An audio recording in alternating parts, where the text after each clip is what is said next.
Hello students, welcome to my YouTube channel. बच्चे, आज हम चैप्टर 5 अर्थमेटिक प्रोग्रेशन की एक्सरसाइज 5.2 क्लास 10th करेंगे। और इसमें हमने फार्मूला पहले बताया हुआ है, एन टर्म का है ना, an=a+n-1 × d। तो उसका यूज़ ही हम यहाँ ज़्यादा करेंगे। तो देखिए, पहला क्वेश्चन क्या है इसमें। फर्स्ट क्वेश्चन है, fill in the blanks in the following table given that a is the first term and d the common difference and an the nth term of the AP। यानी यहाँ पर हमें एक box बना हुआ है और इस बॉक्स में हमारे पास जो है a है, a, d, n और an। इनमें से एक हमें ब्लैंक दिया हुआ है तो हमें उसकी वैल्यू फाइंड करनी होगी। ठीक है, ये हमें दिया हुआ AP है ना, nth term of an AP। तो पहला पार्ट इसका जो है, इसमें देखें a हमें गिवन है 7, d है 3, n है 8, an हमें ये फिल इन द ब्लैंक है। यानी हमें इस फर्स्ट पार्ट में an की वैल्यू फाइंड करनी है। तो हम इस प्रकार से 4-5 पॉइंट इसके पार्ट दे रखे हैं, तो हम फर्स्ट पार्ट शुरू करते हैं। तो देखिए सोल्यूशन में a=7 ये गिवन है, a=7, d=3 दिया हुआ है, n=8 दिया हुआ है, an हमें फाइंड करना है। तो हमने पहले इसको इस तरह से लिख लिया। तो यहाँ पर हम क्या करेंगे, an का nth टर्म ऑफ AP क्या होता है, an। तो an=a+n-1 × d, ये nth term of an AP, ये बताया जा चुका है पहले, है ना। तो अब देखें an, तो an हमें फाइंड करना है, a कितना है हमारा 7 + n-1, n कितना है 8, तो 8 - 1 × d हमारा 3 है, हमने इंटू 3 कर दिया। तो ये आ गया 7 + 8 - 1 7 हो गया, 7 × 3 = 21 आ गया। तो 7 + 21 ये हमारा क्या आ गया, an कितना हो गया 28। ये हमारा फर्स्ट पार्ट का आंसर आ जाता है। ठीक है, nth टर्म का हमें जो है फार्मूला अप्लाई करना है। इसके बाद है सेकंड पार्ट में। अब सेकंड पार्ट में देखें, टेबल में पहले क्या क्या हमें क्या फाइंड करना है। a दे रखा है, d हमें फाइंड करना है, n हमें दिया हुआ है, an हमें दिया हुआ है। ठीक है, तो अब हमें जो है फार्मूला हमारा वही रहेगा। अब हमें d फाइंड करना है। तो देखें a=-18 गिवन है, d हमें क्वेश्चन मार्क लगा दिया, हमें फाइंड करना है, n 10 हमें गिवन है और an ये हमारा 0 है। ठीक है, तो an दिया हुआ है, तो जहाँ पे an होगा an का फार्मूला अप्लाई करेंगे। तो an हर क्वेश्चन में फार्मूला लिख लोगे तो वे तुम्हें जो है रटने की ज़रूरत नहीं होती है। फार्मूले को जितना क्वेश्चन आप लोग करेंगे उतना ही जो है वो तुम्हें याद हो जाएगा फार्मूला। तो यहाँ पर an=a+n-1 × d होता है। अब देखें an हमें गिवन है 0, तो an के नीचे हमने 0 लिख दिया, a हमें -18 है, प्लस n है हमारे पास 10, ये सब गिवन है टेबल में, -1 × अब d फाइंड करना है तो d रख दिया। तो यह 0 हो गया, -18 + 10 - 1 9d हो गया। हमें d की वैल्यू निकालनी है, तो d के साथ जो नंबर है उसको मैं इस साइड ले जाऊंगा। तो ये -18 है, तो इस साइड आकर के इसका साइन चेंज हो जाएगा, 18 प्लस का हो गया और =9d। तो d की वैल्यू निकालनी है। अब d की 9 में क्या हो रही है, मल्टीप्लाई, तो मल्टीप्लाई दूसरी तरफ जाकर क्या होता है, डिवाइड में। तो d यहाँ रह गया और 9 जो है ये यहाँ से यहाँ आएगा, तो ये हमारा 9 डिवाइड में आ गया। तो 9 × 9 9 × 8 d = 2, ये हमारा आंसर आ गया। तो सिंपल सी क्वेश्चन है, यानी जो nth टर्म होती है उसमें जो फार्मूले हैं उनमें से कोई भी 3 हमें दे रखे होंगे और चौथा पार्ट हमें निकालना होगा। थर्ड पार्ट में देखें, अब पहले हम टेबल में देख लें थर्ड पार्ट में क्या है। थर्ड पार्ट में हमें a फाइंड करना है, a फाइंड करना है, d हमें -3 दिया हुआ है, n 18 है और an हमारा -5 है। अब ये हमें गिवन है, तो अब हम इसके अनुसार यहाँ पर इस क्वेश्चन को करेंगे। तो देखें क्या होगा, a अब मैंने यहाँ लिख दिया, a हमारा क्वेश्चन मार्क है, d हमें -3 दिया हुआ है, n 18 है और an -5 दिया हुआ है, ये हमें गिवन है ये। तो फिर वही फार्मूला अप्लाई करेंगे, an=a+n-1 × d। an कितना है -5, तो -5 लिख दिया an के नीचे। a हमें फाइंड करना है, a रहेगा, प्लस n हमारा 18 हमें दिया हुआ है, ये रहा 18, तो हमने 18 माइनस 1 कर दिया इंटू माइनस डी हमें -3 दिया हुआ है। तो ये आ गया ए। अब 18 माइनस 1 17 हो गया, 17 की -3 से मल्टीप्लाई करेंगे, प्लस माइनस माइनस हो गया तो हो गया 51। अब मुझे ए की वैल्यू निकालनी है। अभी -51 जाएगा दूसरी साइड, तो ये -5 तो ऐसे ही रहेगा, लेफ्ट में ही है, और ये -51 जो है इस साइड आके प्लस बन जाएंगे। तो minus plus plus 51 equal to a, यानी ए इजिकल टू 46। ये हमारा आंसर आ गया, थर्ड पार्ट इसका जो है। तो इस तरीके से अलग अलग पार्ट में अलग अलग हमें गिवन होगा। और अब हम करते हैं इसी का फोर्थ पार्ट। नेक्स्ट पेज में चलते हैं। तो फोर्थ पार्ट हमारे पास ये आ गया, फोर्थ पार्ट। देखिए अब इसमें टेबल हमारे पास ये है, टेबल में ये है ना। तो देखिए फोर्थ पार्ट इसका, फोर्थ पार्ट ये रहा। इसमें हमें ए गिवन है -18.9, डी हमें गिवन है 2.5, एन हमें फाइंड करना है इस बार, और ए एन दे रखा है 3.6, यानी इसमें हमें एन फाइंड करना है।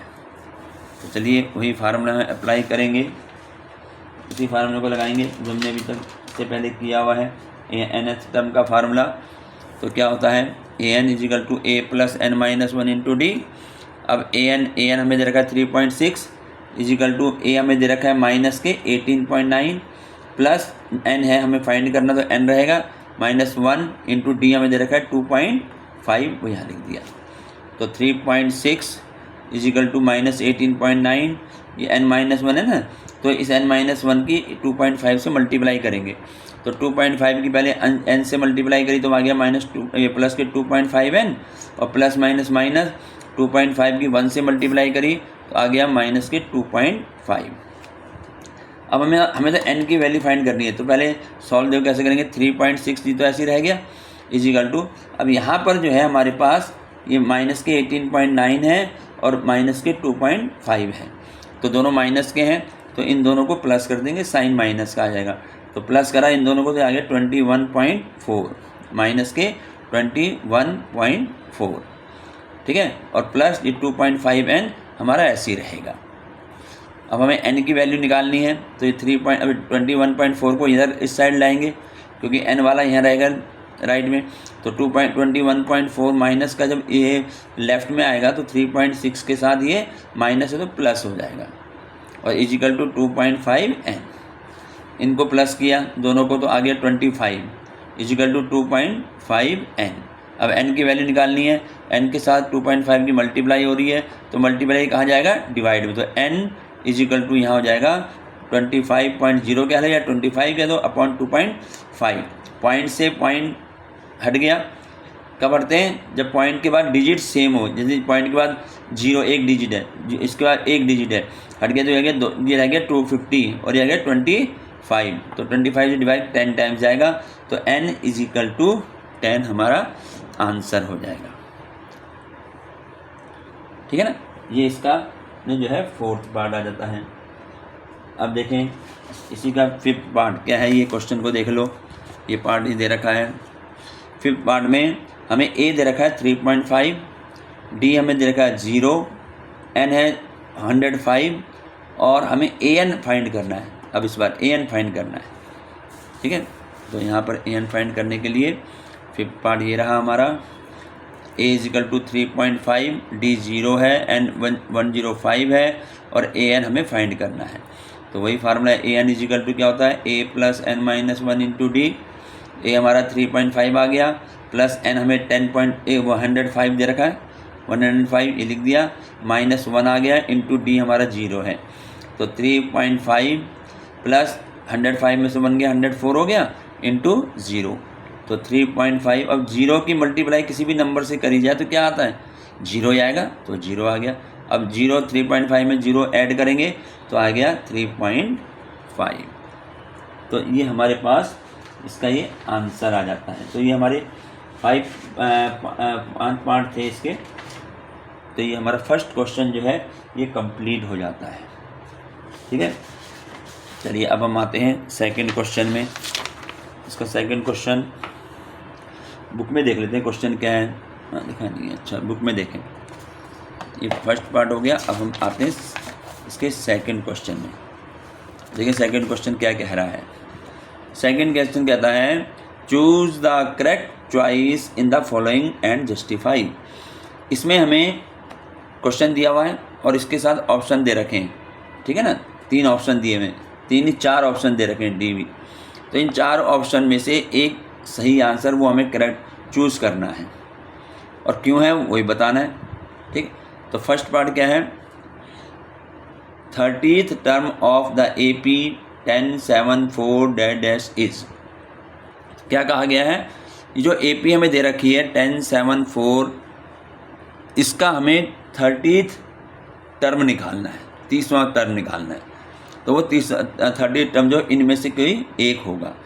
तो चलिए उसको सॉल्व करते हैं, देखते हैं 30 टर्म क्या होगा। पहले हम AP लिख देते हैं, जो हमें AP यहाँ गिवन है। देखें ये क्या है हमारे पास, ये रख क्वेश्चन नंबर 2 का AP दे रखिए 10, 7, 4 एंड सो ऑन। अब इसमें हमें कौन सा पॉइंट निकालना है, 30th टर्म निकालना है। तो देखें पहले बताना है nth टर्म जो होती है इसको हम किससे डिनोट करते हैं, an से करते हैं ना। nth टर्म जो होती है n टर्म को an से डिनोट करते हैं। तो अगर मुझे यानी जो nth टर्म है an से डिनोट करते हैं, अगर 4th टर्म होगी तो A4 लिखेंगे, अगर 30th टर्म कहा है तो A30 करेंगे। तो यानी सबसे पहली बात जो हमें AP दे रखी है उसमें हमें क्या फाइंड करना है वो मालूम होना चाहिए, A30 हमें मालूम करना है। उसने पूछा ना 30th term of the AP, यहाँ AP गया। अब इस जो हमें AP दे रखी है इसमें बच्चे हमें फर्स्ट टर्म चाहिए और उसका कॉमन डिफरेंस चाहिए। तो अब फर्स्ट टर्म हमारी इसमें क्या है, 10 है, तो A हमारा हो गया 10। अब आता है D यानी कॉमन डिफरेंस। कैसे निकालते हैं, जो नेक्स्ट टर्म होती है उससे पहली वाली टर्म माइनस करते हैं, दिस माइनस दिस, है ना, दिस माइनस दिस, ऐसे। तो ये आ जाएगा 7 माइनस 10, तो D आ गया -3। ये हमें AP दे रखी है इसलिए हमें इसमें D एक से ज़्यादा नहीं निकालने हैं। जहाँ पर हमें फाइंड करना हो कि जो AP जो है ये जो सीक्वेंस दे रखी है AP है या नहीं है, जहाँ ऐसा कहेगा वहीं हम D1 D2 D3 ऐसे निकालते हैं। लेकिन क्योंकि तो उसने हमें दे ही रखा है AP है ये, तो इसमें हमें ये नहीं कि D1 भी निकालेंगे D2 भी निकालेंगे, सब में सेम ही आएगा क्योंकि AP गिवन है। तो हमने एक बार निकाल लिया कॉमन डिफरेंस, D -3 आ गया। अब n कितने हैं इसमें, अब देखो इसमें n कितना है 30, ये है ना, A30 की वैल्यू निकालनी है भाई। यहाँ हम कहते हैं ना nth टर्म AN, तो ये n क्या है, ये जो nth टर्म है, और यहाँ हमारे से क्या पूछी है 30th टर्म, तो n हमारा 30 होगा। तो सबसे पहला काम जो क्वेश्चन दिया हुआ है उसमें तुम्हें ये मालूम होना चाहिए A क्या है, D कैसे निकलेगा, n क्या है और क्या हमें फाइंड करना है। ये बातें अगर ध्यान देंगी तो क्वेश्चन कुछ नहीं है, क्वेश्चन बहुत ही इजी हैं इसके जो है। अब nth टर्म ऑफ AP हमें पता है AN = A + n - 1 × D होता है। देखें अभी तुम्हारे कोर्स में जो है nth टर्म है और आगे आएगा सम ऑफ n टर्म, ठीक है ना। तो अभी सम की तो कोई बात ही नहीं हुई है, तो यहाँ पर अभी जो है nth टर्म का ही चलेगा। तो n टर्म हमारी AN = A + n - 1 × D होती है। अब n कितना 30 यानी A30 जो मुझे फाइंड करनी है, = A कितना गिवन है 10 प्लस n कितना था 30। ये n को बच्चे गलत कर देते हैं, n बहुत ध्यान रखना, n क्या चीज़ है, n हो गई 30 -1 इंटू, और D कितना आया था हमारा -3 इंटू -3। तो ये आ गया A30 आ गया 10, इसकी मल्टीप्लाई करेंगे तो -87, तो माइनस करा इसको तो A30 कितना है -77। ये आया हमारा 30th टर्म, यानी जो ये जो हमें इसने AP दे रखी है, अगर इस AP के हम 30th टर्म देखें तो वो यही आएगा। अगर इसको इसी सीक्वेंस में लेते चले जाएं तो 30th टर्म ये आएगा। अब ये देखो उसने कहा था हमें जो है करेक्ट चॉइस देखनी है बुक में। अब देखो हमारा आंसर है -77, तो -77 कहाँ बच्चे, ये रहा। तो ये कौन सा ऑप्शन है, C। तो हम यहाँ लिख देंगे, यहाँ हम लिख दिया करेक्ट चॉइस इज, यहाँ जो है ये इस प्रकार से हम यहाँ लिखेंगे क्या, correct choice is C, answer हो गया। और ये C क्यों लिया है, उसने जस्टिफाई करने के लिए कहा है ना, तो जस्टिफाई हमने कर ही दिया है। कि कैसे हमारा जो है ये माइनस के 77 आया। चलिए आगे बढ़ते हैं। इसके बाद इसी क्वेश्चन का सेकंड पार्ट आएगा। ठीक है, सेकंड पार्ट देखें क्या है। सेकंड पार्ट में क्वेश्चन तो वही है, हमें AP दे रखी है सेकंड पार्ट में -3 -1/2 2 एंड सो ऑन ऐसे दे रखी है। ठीक है, अब इसमें इसने पूछा है इसका 11th टर्म। 11th टर्म जैसे अभी इससे पहले वाले पार्ट में कौन 30th टर्म था, इसमें 11th टर्म पूछा है। तो हम पहले क्या करेंगे, A हमें दे रखा -3, ये दे रखी ना AP हमें दे रखी है, A -3 है।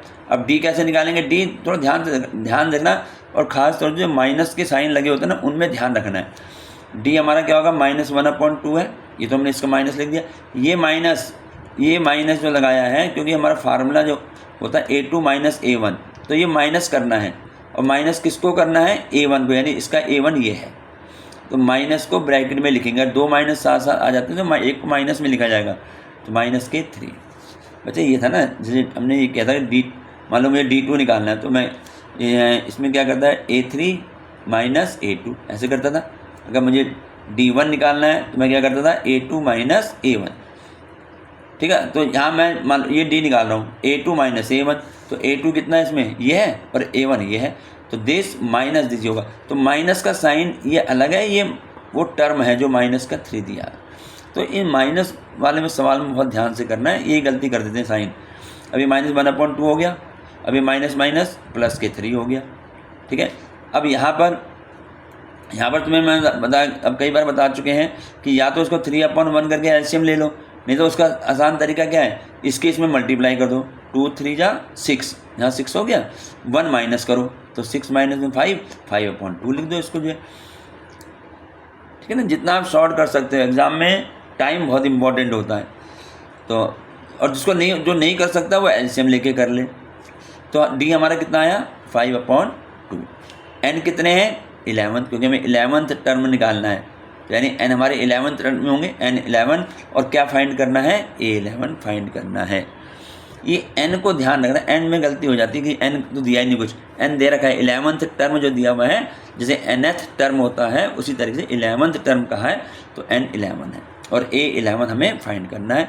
तो इसमें n टर्म ऑफ AP क्या होता है, AN = A + n - 1 × D, value रखते चले जाओ, AN यानी A11 = A हमारा कितना -3, सब कुछ गिवन है, यहाँ दे रखे हैं, सब में लिखे हुए। तो -3 प्लस n हमारा 11 है, 11 - 1, और D हमने निकाला है अभी 5/2, ये हमारा 5 कर दिया। तो -3 प्लस 11 - 1 10 आ गया, इंटू 5/2, 2 से कैंसिल कर, 2 1 जा 2, 2 5 जा 10, तो A11 आ गया -3 प्लस के 5 5 जा 25, तो A11 आ गया हमारा 22। अब ये 22 ऑप्शन इसमें दिया हुआ है, ऑप्शन हमें तो ऑप्शन लिखना है, करेक्ट चॉइस, तो ये आ गया हमारा 22 ये रहा। ठीक है, 22 आया ना ये, तो करेक्ट चॉइस कौन सी होगी हमारी, ऑप्शन कौन सा हुआ, बी हो गया। तो यानी हमारा करेक्ट चॉइस हम लिखेंगे बी।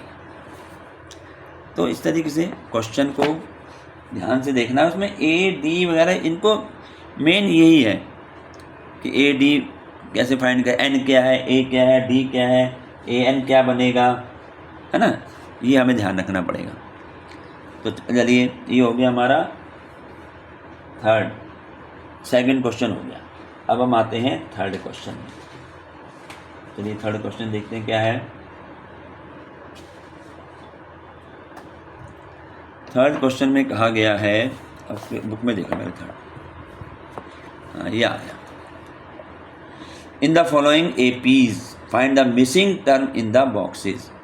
ये बॉक्स बने हुए हैं और इसमें है तो AP, और इसमें कहता है कि जो मिसिंग टर्म है वो हमें फाइंड करनी है, मिसिंग टर्म जो है। अभी कैसे करेंगे इसको देखें, ये बॉक्स जैसे पहला बॉक्स बना हुआ है, 2 दे रखा है बॉक्स और 26। अब देखो क्या करना है इसमें, देखो ये दिया, ये दे रखा ना 2 बॉक्स और 26। अब जो बॉक्स है ना हम क्या करेंगे, पेपर में भी अगर ये क्वेश्चन आता है ऐसे बॉक्स वाला, तो पहले हम क्वेश्चन को ऐसे लिख लेंगे, 2 बॉक्स बना के ये, और बॉक्स के अंदर जो है कोई भी अल्फ़ाबेट लिख दो, ए, हमने ए लिख दिया, ठीक है। तो यानी मुझे ए फाइंड करना है। अब इनको करते कैसे हैं ये समझ लो। इसमें फर्स्ट टर्म तो हमें दे रखा है, ए हमें 2 दे रखा है, ठीक है, और ये जो हमें दे रखा है ये लास्ट टर्म दे रखा है। अभी टर्म कौन सा है, यहाँ से काउंट करो, 1 2 3, फर्स्ट टर्म, सेकंड टर्म जो नहीं है लेकिन आएगा तो सेकंड टर्म, और ये क्या है, थर्ड टर्म।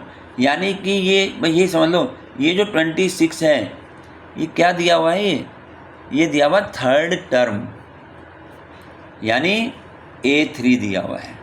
बस ये है मेन इसका, इसमें यही समझना है कि क्या गिवन है। ये जो हमें दे रखा है तो फर्स्ट टर्म, सेकंड टर्म और थर्ड टर्म, तो यानी थर्ड टर्म हमें 26 दिया है, और थर्ड टर्म को हम दिखाएंगे किससे, जैसे nth टर्म को दिखाते थे AN, है ना, 30 टर्म को A30, अभी हमने करें, तो ये थर्ड टर्म है तो हम उसको A3 कहेंगे। तो ये यानी A3 हमें कितना दिया हुआ है, 26 दिया हुआ। तो ऐसे तुम्हें देखने, आगे और भी क्वेश्चन कराएंगे ना, उसमें देखना, इसमें जो है अलग अलग वो रहेगा। चलिए, अब A3 हमें 26 दे दिया, तो मैं क्या करूँगा, A3 का ही फार्मूला अप्लाई करूँगा। तो A3 क्या होगा बच्चे, A plus 2D, A plus n-1 into D होता है ना। तो मैंने बताया ना कि इसमें जो है अब डायरेक्ट हम उसमें n-1 कुछ करने की ज़रूरत नहीं है।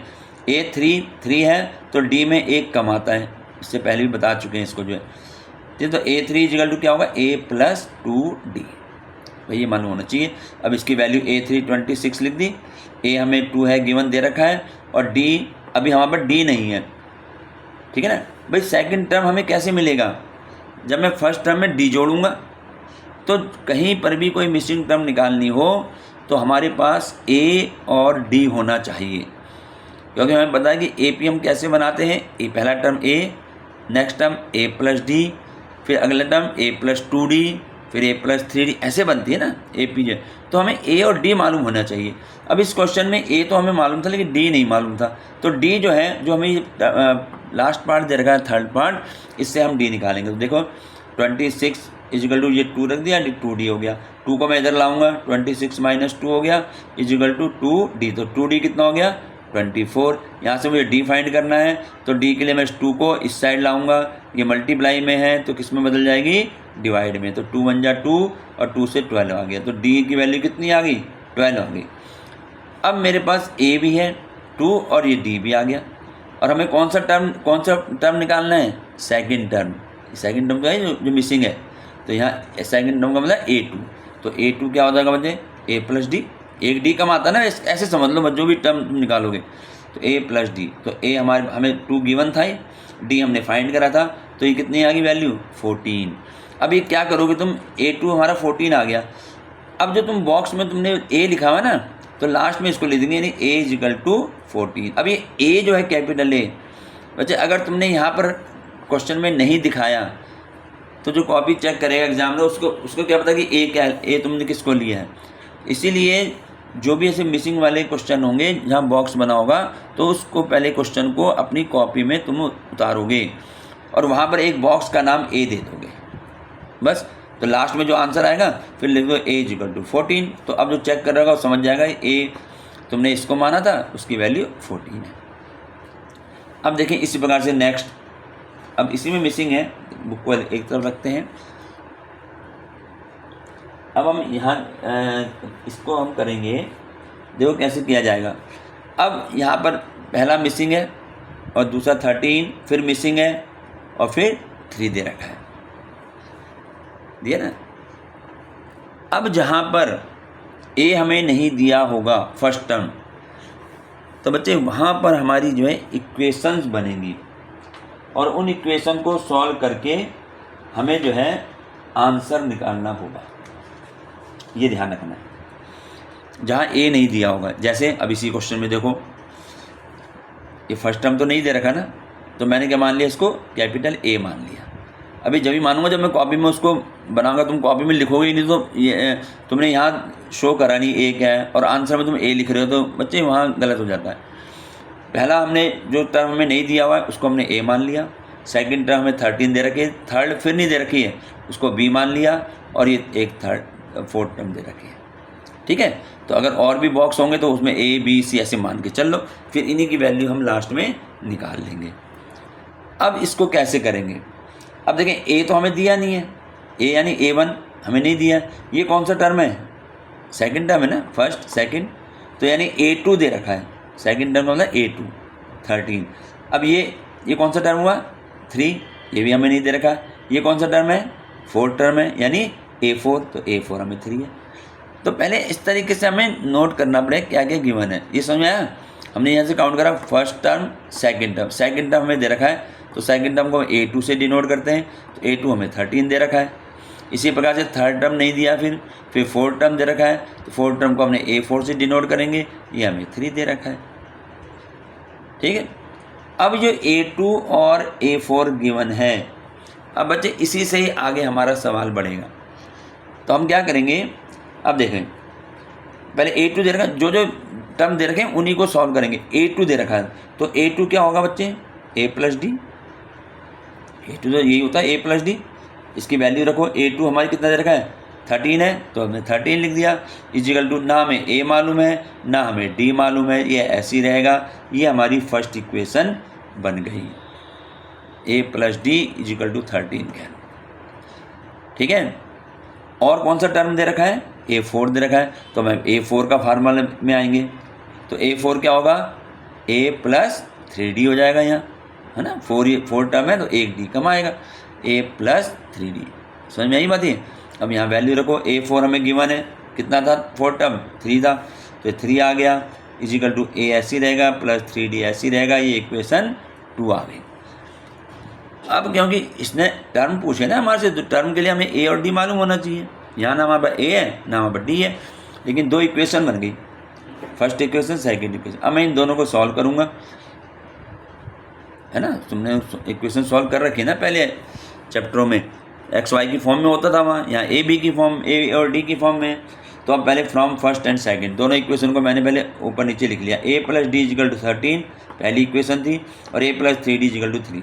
अब हमने वहाँ पर इक्वेशन हमने करी थी, उनमें हमारे पास एलिमिनेशन मेथड पढ़ा था ना। ये एलिमिनेशन मेथड क्या होता है, सब्सटीट्यूशन मेथड हमने ये पढ़े थे ना ये। तो यहाँ पर हम उसी का ही अब इस्तेमाल यहाँ करेंगे। ठीक है। तो देख कैसे करेंगे इसको, जो है A plus 13 D equal to 13 हो गया, A plus 3D is equal to हमारा ये हो गया 3। अब मैं इसको सॉल्व करूँगा, जो हमने इक्वेशन पढ़ी थी ना पहले, क्वाड्रेटिक इक्वेशन वगैरह जो उनमें ये सॉल्व आए थे क्वेश्चन ये। अब देखें उसमें क्या बताया था, एलिमिनेट करना है मुझे। यहाँ एलिमिनेट मेथड से करेंगे यहाँ पर। तो एलिमिनेट का मतलब हो गया A और D में से मैं एक को एलिमिनेट करूँगा। अब एलिमिनेट करने के लिए वहाँ सारा बताया हुआ है, पर यहाँ पे देख लो, एलिमिनेट करने के लिए जिस टर्म को तुम एलिमिनेट कर रहे हो वह उसके जो है एक तो कोफिशिएंट इक्वल होने चाहिए और साइन दोनों का अलग अलग होने चाहिए, डिफरेंट होने चाहिए। तो यहाँ पर जैसे A है, A के यहाँ 1 एक कोफिशिएंट 1 है, यहाँ भी 1 है, तो ये दोनों का कोफिशिएंट सेम है। अगर मैं D को एलिमिनेट करूँगा तो D का ऊपर एक कोफिशिएंट है और नीचे हैं 3। तो मुझे क्या है, पहले इसको जो है मल्टीप्लाई करके इक्वल बनाना पड़ेगा, है ना। वो काम थोड़ा बड़ा हो जाएगा, तो हम वही क्यों ना करें जो सिंपल हो जाए। हमारे पास जब A यहाँ दोनों में कोफिशिएंट सेम है तो हमें कुछ मल्टीप्लाई करने की ज़रूरत ही नहीं है। अब देखिए इनमें दोनों में साइन, क्योंकि सेम साइन आ रहे हैं तो मुझे सब्ट्रैक्ट करना पड़ेगा, क्योंकि साइन अलग अलग होने चाहिए ना। अगर साइन दोनों में सेम आ रहा है जिसको हमें एलिमिनेट करना है तो हम उसको सब्ट्रैक्ट करेंगे। तो यहाँ कैसे सब्ट्रैक्ट में क्या होता है, साइन चेंज होता है। कैसे साइन चेंज होता है, जो सेकंड इक्वेशन होती है नीचे वाली, इसी को देख के साइन होंगे। इसके A का प्लस है तो ये माइनस हो गया, नीचे माइनस लिख दिया। अगला ये प्लस है, इसका भी, तो ये माइनस हो गया। ये प्लस है तो माइनस हो गया। साइन बदलते समय इसकी कोई वो नहीं है, इसका कोई काम नहीं है। सिर्फ इसको नीचे जो सेकंड इक्वेशन जो तुमने लिखी हुई है उसी के साइन बदलेंगे। और कैसे बदलते हैं, सब्ट्रैक्ट में साइन बदल, ये प्लस है तो माइनस हो गया, ऐसे बदलना है। प्लस ये भी माइनस हो गया, प्लस ये माइनस हो गया, माइनस होता तो प्लस हुआ था, यानी साइन इस तरह बदले जाएंगे। तो अब क्या होगा, अब मैं जब ये A प्लस का A माइनस का है दोनों, एक प्लस एक माइनस, तो ये कैंसिल हो गया, 0 हो गया यानी कैंसिल हो गया।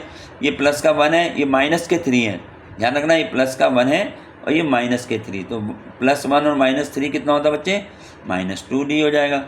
ये 13 प्लस के हैं, 3 ये माइनस के हो गए। अब तो 3 माइनस का माना जाएगा ना ये, तो 13 माइनस 3 10 आ गया। तो डी की वैल्यू हमने निकाली, ये आ गया 10/-2, ये पूरा इधर आ गया -2, तो कैंसिल करा तो डी की वैल्यू आ गई -5। हमें डी मिल गई। अब हम क्या करेंगे, जब हमें डी मिल गया तो उस समय एलिमिनेशन मेथड में बताया हुआ है सारा। जब डी मिल गया तो अब डी की वैल्यू हम इक्वेशन में रख करके उससे हम ए फाइंड कर लेंगे। तो जब हमें ए और डी मिल गया तो हम आगे कोई भी टर्म निकाल सकते हैं। तो हमारे ये डी आ गया -5। तो चलिए अब अगले नेक्स्ट पेज में देखते हैं।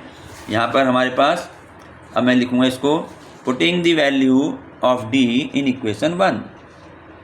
डी -5 आएगा ना, तो पहली इक्वेशन लिख लो, a + d = 13।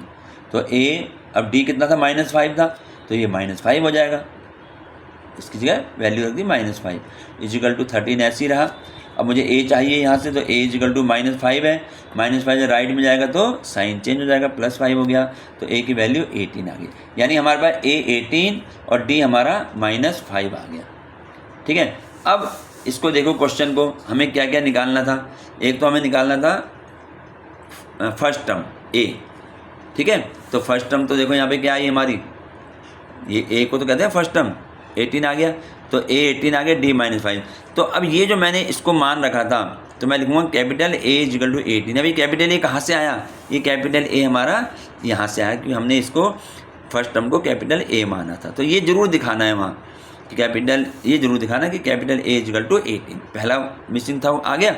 अब इसके बाद अब कौन सा टर्म निकालना है, क्वेश्चन में देखो, क्वेश्चन में क्या है, कौन सा टर्म है, फर्स्ट, सेकंड, थर्ड टर्म निकालना है, ठीक है ना। अब थर्ड टर्म निकाल लो, उसको मैं B नाम दूंगा जो भी आएगा। तो थर्ड टर्म देखो, थर्ड टर्म का मतलब A3, और A3 क्या होगा, A + 2D।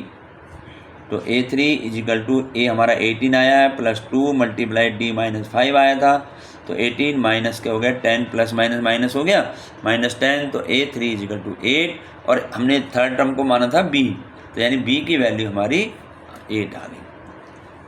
तो इस तरीके से हमें जो है A भी जरूर मानना है, और उसको उसमें हमें दिखाना पड़ेगा, ठीक है ना। इस तरह से क्वेश्चन को करना पड़ेगा कि हमें वो क्वेश्चन जो है वहाँ हम दिखाएंगे भाई ये हमारे पास ये बन रहा है। चलिए आगे बढ़ते हैं। अब इसमें इसी का थर्ड पार्ट देखें। थर्ड पार्ट में ये है 5, फिर ब्लैंक और ये 9.5 ये दे रखा है। 5 यानी फर्स्ट टर्म दे दिया हमने, इस बॉक्स को मान लिया A, इस बॉक्स को हमने मान लिया B, और ये हमें दिया है, यानी हमें A और B की वैल्यू निकालनी है। A और B की वैल्यू निकालेंगे, तो देखिए क्या करेंगे। अब हमें A तो 5 दिया है, और कौन सा टर्म दिया हुआ ये देखना पड़ेगा। हमें टर्म कौन सा दिया है वो मेन, जैसे ये दे रखा है, ठीक है ना। तो ये कौन सा टर्म है, first, second, third, fourth term दे रखा है, ठीक है। तो मैं यहाँ लिखूँगा A4 कितना है, 9.5, यानी इसको हम लिख सकते हैं 19/2, ठीक है बच्चे। तो एक तो A दे रखा है और एक A4 दिया है। तो अब मुझे क्या निकालना है, हमें निकालना है ये सेकंड टर्म और थर्ड टर्म। अब सेकंड टर्म और थर्ड टर्म जब ही निकलेगी जब A और D मालूम होंगे। तो चलिए हमें क्योंकि A4 दे रखा ना, तो मैं A4 का ही फार्मूला अप्लाई करूँगा। A4 = क्या होगा, A + 3D, A4 यही होगा, A + 3D। तो अब A4 के नीचे तो हमने वही वैल्यू जो दे रखी वो लिख दिया। A हमें 5 गिवन है, +3D हमें दिया नहीं है। तो यहाँ से क्या करेंगे, 5 को हम लेफ़्ट में लाएंगे, तो लेफ़्ट में लाने पर ये 19/2 माइनस हो जाएगा, प्लस है ना ये 5, तो माइनस हो गया, = 3D। अब इसको देखो माइनस करना है, तो वही तरीका, 2 से पहले मल्टीप्लाई करो, 2 × 5 = 10, ठीक है ना। यहाँ पे 10 आ गया माइनस के, और ये 19 प्लस का है, तो 19 - 10 हो गया 9/2, ये रहा 9/2, और = 3D। तो ऐसे ही मतलब यहाँ पर ये नहीं कि हर बार 1 करके ऐसे हम ले रहे हो, वो थोड़ा लंबा हो जाता है क्वेश्चन। तो 9/2 हमारा आ गया, 9/2 = 3D आ गया। तो मुझे तो D निकालना है। अब D का यहाँ 3 में मल्टीप्लाई हो रहा है, तो जब मैं यहाँ से 3 को हटाऊँगा तो ये कहाँ जाएगा, D, ये जाएगा डिवीज़न में नीचे, यहाँ पर। अभी यहाँ पे मैंने लिखा 2 × 3, ये इसका मतलब ये नहीं कि इंटू हो रही है। नीचे क्यों लिखना पड़ा 2 × 2, क्योंकि ऑलरेडी 2 हमें यहाँ गिवन है, नीचे डिनोमिनेटर में 2 हमें गिवन है, तो 2 के साथ जो नंबर और आएगा दूसरी जगह से वो यहाँ मल्टीप्लाई में आएगा। ठीक है, इसको कैंसिल करो, 3 × 3 = 9, तो 3/2। डी कितना आ गया? 3/2, यह आ गया। अब हमें अब हमें हमारे पास ए आ गया, हमारे पास डी आ गया, तो अब हमें जो है कौन सी टर्म निकालने, ये देख लो, ये था क्वेश्चन। एक तो ये फर्स्ट टर्म हो गया जो गिवन है, सेकंड टर्म निकालना है और थर्ड टर्म, यानी A2 और A3 निकालना है। तो देखो यहाँ पर A2, पहले यहाँ A2 देख लो। A2 क्या लिखेंगे? A2 = A + D, यही होता है। A हमें दे रखा है 5, D हमने निकाला है अभी 3/2। अब इसको फिर प्लस करेंगे इनको, तो कैसे करेंगे इसको? 2 की 5 में मल्टीप्लाई, 2 × 5 = 10, और 10 और 3 13, और 13/2, ये आ गया 13/2। तो सेकंड टर्म जो था, सेकंड टर्म हमने सेकंड टर्म को क्या माना था? A माना था, तो A की वैल्यू 13/2 आ गई। इसी तरीके से आ जाओ, अब थर्ड टर्म भी निकालना था। थर्ड टर्म क्या होगा? A3 क्या होगा?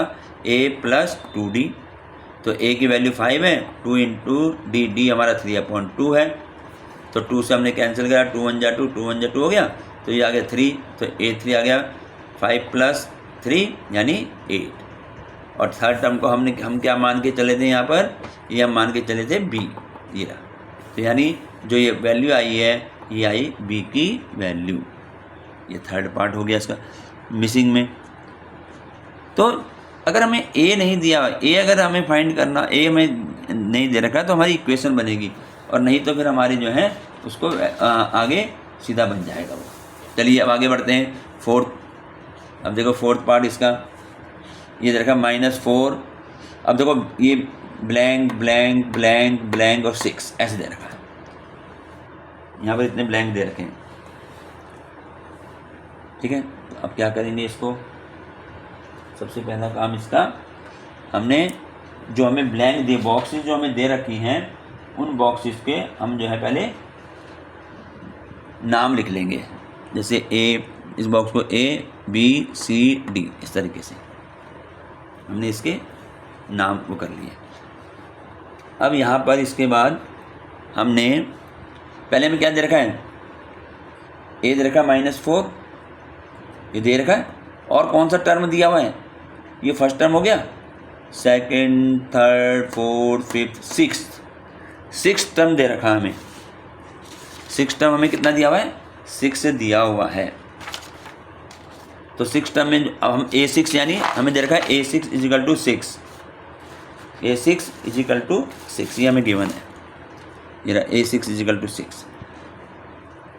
अब जो मैंने कहा जो पार्ट दिए हैं उसी को हम लेके चलेंगे, तो जो पार्ट हमें दे रखे हैं हम उसी को लेके चलेंगे। जैसे हमें A6 दे रखा है, तो A6 के लिए हमने क्या करना है? हम लिखेंगे A6 क्या होगा? A + 5D, A + 5D। तो A6 का 6 आ गया, A की जगह -4 गिवन है ये, और 5 × D, D भी हमें मालूम नहीं है, क्योंकि D मालूम होगा जब तो आगे बढ़ेगा ये, तो हमें इसमें D भी निकालना है। तो D निकालने के लिए अब हम क्या करेंगे इसमें बच्चे?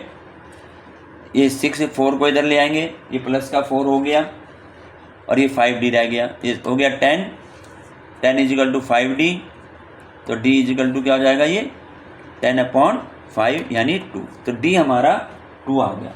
अब A हमें मालूम चल गया, हमें D मालूम चल गया, और A और D मालूम होते ही हम जो है कोई भी टर्म निकाल सकते हैं। ठीक है ना, इसमें हम कोई भी टर्म निकाल सकते हैं। तो देखिए कैसे करेंगे हम इसको। अब हमें कौन सा टर्म निकालना है? फर्स्ट टर्म दिया हुआ, सेकंड, थर्ड, फोर्थ, फिफ्थ, चारों टर्म निकालने। तो हम पहले A2 निकाल, सेकंड टर्म क्या होगा? A + D, तो A हमें -4 दिया हुआ है, और D हमने फाइंड करा है 2, तो A2 की वैल्यू कितनी आई? -2। अब A2 को हमने यहाँ पे सेकंड टर्म को हमने क्या माना था? कैपिटल A, तो यानी कैपिटल A की वैल्यू आ गई -2, ये सेकंड टर्म आ गया। थर्ड टर्म निकालो, थर्ड टर्म का फार्मूला क्या बनेगा? A3 क्या बनेगा? A + 2D, तो वैसी वैल्यू पुट करो। A हमारा -4 है, +2 मल्टीप्लाई डी हमारा 2 आया था, तो आगे -4 + 4, तो कितना हो जाएगा ये -4 + 4 0, तो A3 0 आ गया। अब A3 को थर्ड टर्म को हमने क्या माना था B, तो B की वैल्यू 0 आ गई। ठीक है ना, आगे बढ़ते हैं। फोर्थ टर्म, तो A4 क्या होगा A + 3D, A हमारा -4 है इंटू +3 इंटू डी हमारा 2 है, तो -4 + 6, -4 + 6 कितना हुआ 2 हो गया। और एक ये कौन सा टर्म है फोर्थ, और फोर्थ टर्म को हमने क्या माना था ये C माना हुआ है, ये हो गया ना first second third fourth C, तो ये हमारा C हमारा यहाँ पर 2 आ जाता है। अब रह गया फिफ्थ टर्म, तो A5 कैसे होगा, क्या होगा A5 A + 4D, सिंपल सी बात है, जो ये फार्मूला कि उसी आधार पर है क्वेश्चन सारे। तो A हमारा -4 दिया हुआ है, +4 मल्टीप्लाई बाई D हमारे पास 2 होता है, तो ये आ गया -4 + 4 2 = 8, तो ये +8 और -4 हो गया 4, तो A5 हमारा 4 आ गया, और A फिफ्थ टर्म को हमने D माना था, तो इसलिए हमारा यहाँ वैल्यू D की वैल्यू आ गई 4, ये हमारा आंसर हो गया। तो ये हमारे हो गए फोर्थ पार्ट हो गए। ठीक है, अब हम आते हैं इसके फिफ्थ पार्ट में। फिफ्थ पार्ट में क्या है, फिफ्थ पार्ट ये देखा बॉक्स, पहले बॉक्स दिया हुआ है, फिर 38, फिर बॉक्स बॉक्स बॉक्स, और ये -22। अब देखें यहाँ पे हमें फर्स्ट टर्म नहीं दिया हुआ है, इसका मतलब हो गया फर्स्ट टर्म जो बनेगा वो बनेगा इक्वेशन से। ठीक है ना, फर्स्ट टर्म हमारा इक्वेशन से बनेगा। तो देखिए करते हैं इसको कैसे बनेगा ये। तो यहाँ पर अब कौन कौन से टर्म हमें दिए हुए हैं ये देखना है, कौन कौन से टर्म दे रखे हैं। देखें फर्स्ट टर्म सेकंड टर्म दे रखा है, फिर थर्ड फोर्थ फिफ्थ और ये सिक्स, दो टर्म दे रखे हैं, एक तो सेकंड टर्म दिया हुआ है और एक सिक्स टर्म दे रखा है। इसको हमने यहाँ लिख लिया, A2 यानी सेकंड टर्म 38 है और A6 हमारा -22 है। अब इन्हीं दो टर्मों से हमें दो इक्वेशन मिलेगी और उनको सॉल्व करके हमारा जो है A और D हमारे फाइंड होंगे, और A और D फाइंड होने के बाद ही आगे काम चलेगा। ठीक है ना, अब देखें, अब पहले हमारा A2 दे रखा 38, तो हमने लिख दिया A2 = क्या होगा A + D, तो A2 की जगह 38 आ गया, A + D हमें है ना A है ना D है, तो इक्वेशन फर्स्ट आ गई। इसी प्रकार से और कौन सा टर्म दे रखा है, सिक्स टर्म दे रखा है, देखा ना 1 2 3 4 5 6 ये, तो A6 दे रखा है, तो A6 क्या होगा बच्चे A + 5D, तो ये A6 का -22 आ गया = A + 5D, ये हमारी सेकेंड इक्वेशन आ गई। अब हम इन दोनों इक्वेशनों को सॉल्व करके A और D निकालते हैं। चलिए नेक्स्ट पेज में आते हैं, हमारा नेक्स्ट पेज आ गया। तो ये थी हमारी इक्वेशन A + D = 38 पहली इक्वेशन थी, A + 5D = -22, ये हमारी सेकेंड इक्वेशन है। अब यहाँ भी देखें एलिमिनेशन मेथड लगाना है, और एलिमिनेशन मेथड के लिए हमें पता होना चाहिए कि किस प्रकार से एलिमिनेट होता है। एलिमिनेट होगा यदि जिसको हम एलिमिनेट करना चाह रहे हैं उनके कोफिशिएंट सेम होने चाहिए और साइन उनके अलग अलग होने चाहिए। ये दो बातें ध्यान रखनी पड़ेंगी एलिमिनेट करने के लिए। तो यहाँ हम करते हैं, देखो क्या है, फिर वही बात आएगी यहाँ पर कि D के तो यहाँ 1 है, यहाँ पे D के 5 है, और अगर मुझे D एलिमिनेट करना होगा तो मुझे इसको मल्टीप्लाई करनी पड़ेगी 5 से। ठीक है ना, तो जब ये D बनेगा, लेकिन उससे इजी क्या है A है, A के देखो यहाँ कोफिशिएंट 1 है, इसका भी कोफिशिएंट 1 है, दोनों का 1 1 है, तो कुछ मल्टीप्लाई करने की ज़रूरत ही नहीं है, इक्वल बने ही हुए हैं ये। लेकिन साइन दोनों में सेम है, अब साइन सेम है तो हम उसको सब्ट्रैक्ट करेंगे, सब्ट्रैक्ट करने से क्या होता है साइन चेंज हो जाएंगे। इस वाले की इक्वेशन की जो सेकंड इक्वेशन है, ये प्लस का A है, इसके नीचे लिख दो माइनस, साइन बदलना है ना, और ये प्लस का है तो इसके नीचे माइनस, ये माइनस का है तो इसके नीचे प्लस, यानी अब इनके जो साइन नीचे वाली इक्वेशन है इसके साइन ये हो गए इनमें से। तो हम कैसे करेंगे बच्चे, अब ये A देखो A + A माइनस है तो कैंसिल हो गया।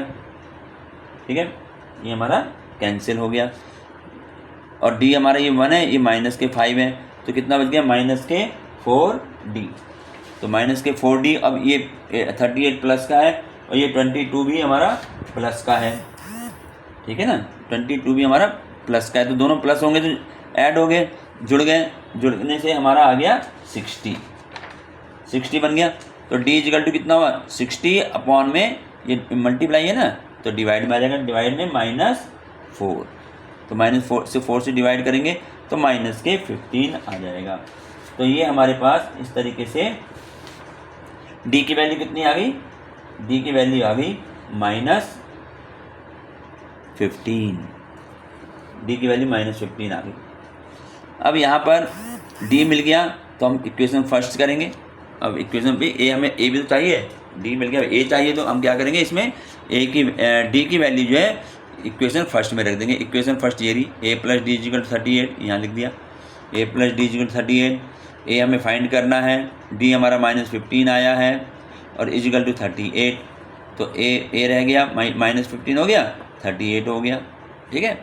a इक्वल टू -15 को मैं इधर ले जाऊंगा दूसरी साइड में, तो ये क्या बन जाएगा हमारे पास, प्लस बन जाएगा, तो प्लस के 15 हो गया, ठीक है ना। तो ये आ गया हमारा 53, तो a हमारा बन गया 53, तो a की वैल्यू 53। और a, अब देखो हमें फाइंड जो करना था उसमें हमारे पास बॉक्स जो बना हुआ था यहाँ है, हाँ बॉक्स में देखें, यहाँ पे बॉक्स था ना ये, तो एक तो हमें a फाइंड करना था, ठीक है। और a क्या चीज़ है इसका, हाँ ये a क्या है हमारा, ये सेकंड पार्ट है ना, नहीं इसका क्वेश्चन दूसरा, हाँ ये है, हम गलत कर रहे हैं, ये ना, ये है इसका पार्ट, ए हमारा क्या है फर्स्ट पार्ट है ना, फर्स्ट टर्म है ये हमारा। तो ए, एक तो हमें ए फाइंड करना था, हमने ए यहाँ पर ये फाइंड कर लिया, ए की वैल्यू कितनी है 53, तो ये हमारा ए बन गया कैपिटल है, यानी फर्स्ट टर्म हमारा 53 आया। और कौन सा टर्म निकालना था क्वेश्चन में निकालना था ये टर्म, ये कौन सा, ये फर्स्ट टर्म हो गया, सेकंड हो गया, ये थर्ड, तो थर्ड फोर्थ फिफ्थ ये निकालने हैं, थर्ड फोर्थ फिफ्थ। तो अब देखो पहले हम थर्ड टर्म निकालते हैं, ये रहा थर्ड, a3 क्या होगा a + 2d, a की वैल्यू 53 आई है, +2 × d हमारा -15 है, निकाला है d हमारा पहले, तो ये आ गया 53, ये मल्टीप्लाई करी -30 आ गया, तो a3 की वैल्यू आ गई 23। तो हमने सेकंड जो हमारा थर्ड टर्म था उसको हमने माना था b, तो यानी कैपिटल B की वैल्यू 23 आ गई। अब फोर्थ टर्म निकाल लो, तो फोर्थ टर्म क्या होगा a + 3d, तो a हमारा 53 है, +3 × -15, तो इसको मल्टीप्लाई करा -45 हो गया, तो 53 - 45 a4 कितना आया 8, और हमने फोर्थ टर्म क्या मानी थी c, तो c हमारा 8 आ गया, c की वैल्यू हमारी 8 आ गई। अब आगे बढ़ते हैं, इसमें आएगा फिफ्थ टर्म पूछा था उसने, तो फिफ्थ टर्म हमारा होता है a + 4d, तो a हमारा 53 है और +4 × d -15 आया, तो ये आ गया -60, इसे माइनस करा तो आ गया -7, तो इस तरीके से हमारे पास d की वैल्यू आ गई -7। तो हमारे पास जितने भी ये बॉक्स थे blank a b c d, इन सब की वैल्यू निकल के यहाँ आ जाती है। तो ये हमारे पास थर्ड क्वेश्चन था, और थर्ड क्वेश्चन की हमारी जो है 5 पार्ट थे, ठीक है। तो आज हम जो है यहीं तक करेंगे, इसके हमने तीन क्वेश्चन कर दिए हैं, और अब आगे जो है आगे क्वेश्चन नेक्स्ट वीडियो में करेंगे। तो उम्मीद है आप लोगों की समझ में आ गए होंगे, अगर समझ में आ गया तो इसको लाइक भी करें, सब्सक्राइब भी करें।